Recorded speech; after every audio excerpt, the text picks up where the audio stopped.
Ao avaliar a função motora, comece por avaliar o tónus muscular de diferentes segmentos, movendo passivamente cada articulação. Recomendamos avaliar pelo menos a mobilização passiva do punho, cotovelo, joelho e anca.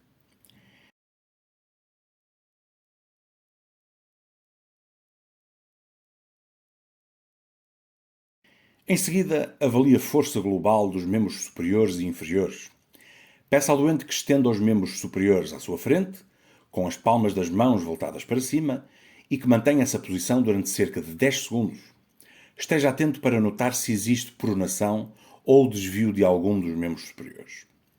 Preste atenção ao tempo que demorar até que cada membro superior caia e observe qualquer assimetria. É importante notar que se o doente deixar cair algum dos membros superiores sem pronação associada, isto é sugestivo de etiologia funcional. Avalie a força global nos membros inferiores, solicitando ao doente que mantenha os membros inferiores elevados com os joelhos parcialmente fletidos. Esta manobra é conhecida como teste de Mingazzini. Certifique-se que os membros inferiores do doente não estão em contacto um com o outro. Observe se o doente deixar cair algum dos membros inferiores e o tempo que demora até bater sobre o leito. Mais uma vez, esteja atento a qualquer assimetria. Se notar ou suspeitar de fraqueza muscular, use a escala de força muscular do Medical Research Council para descrever melhor cada segmento. Como regra geral, para ser pragmático, recomendamos testar a força para abdução e adução dos ombros, flexão e extensão dos cotovelos, extensão e flexão dos punhos e preensão palmar.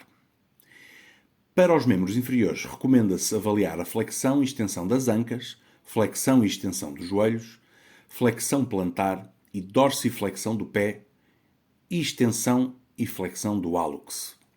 Lembre-se, a força muscular é classificada da seguinte forma: 0 para nenhuma contração muscular, 1 para contração sem movimento associado, 2 para movimento ativo quando a gravidade é eliminada, 3 para movimento ativo contra a gravidade, mas não contra a resistência, 4 para movimento ativo contra a gravidade e alguma resistência, e 5 para força normal.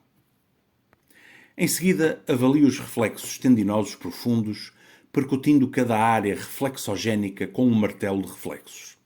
Assegure-se de que o doente está totalmente relaxado e, se for difícil, utilize alguma forma de distração, como, por exemplo, nomear os meses do ano de trás para a frente a partir de dezembro. Avalie o reflexo tricipital, colocando o braço do doente sobre o tórax com o cotovelo a 90 graus e percuta o tendão do tríceps diretamente com um martelo de reflexos. Avalie o reflexo bicipital, colocando a mão do doente sobre o seu abdômen. Coloque o dedo sobre o tendão e percuta-o com o martelo de reflexos. Para o reflexo braquiorradial, coloque o dedo na tuberosidade radial e percuta o seu dedo com o martelo. Para os membros inferiores, comece por avaliar o reflexo patelar. Posicione o seu braço sobre o joelho do doente para que este fique parcialmente fletido e percuta imediatamente abaixo da rótula. Se o doente for capaz de colaborar, pode ser mais fácil pedir-lhe que se sente com as pernas pendentes na beira da cama.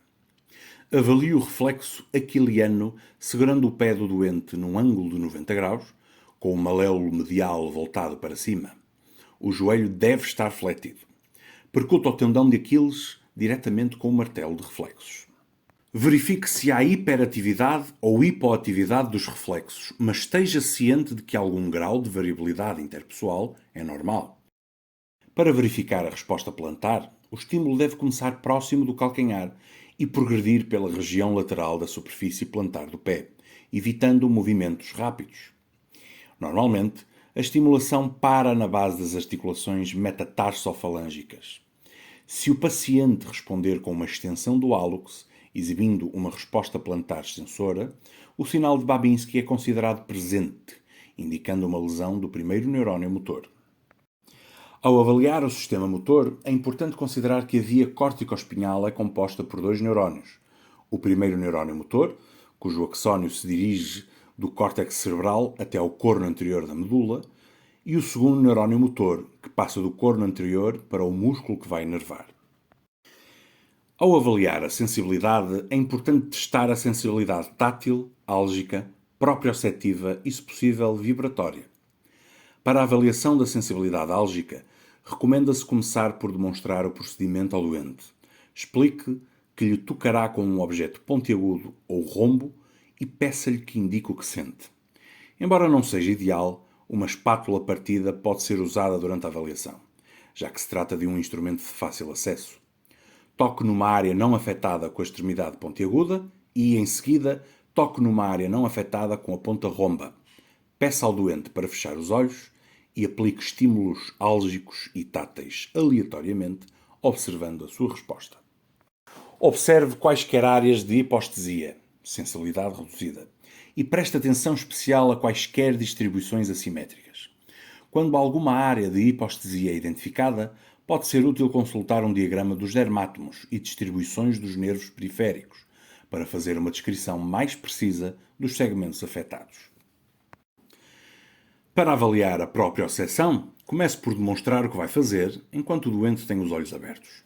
Segure na falange distal do hálux e certifique-se de que os seus dedos estão posicionados num ângulo de 90 graus em relação à direção do movimento e mova o hálux, indicando claramente se este se está a mover para cima ou para baixo.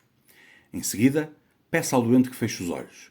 Mova para cima e para baixo e observe o número de erros que o doente comete quando tenta identificar a direção do movimento.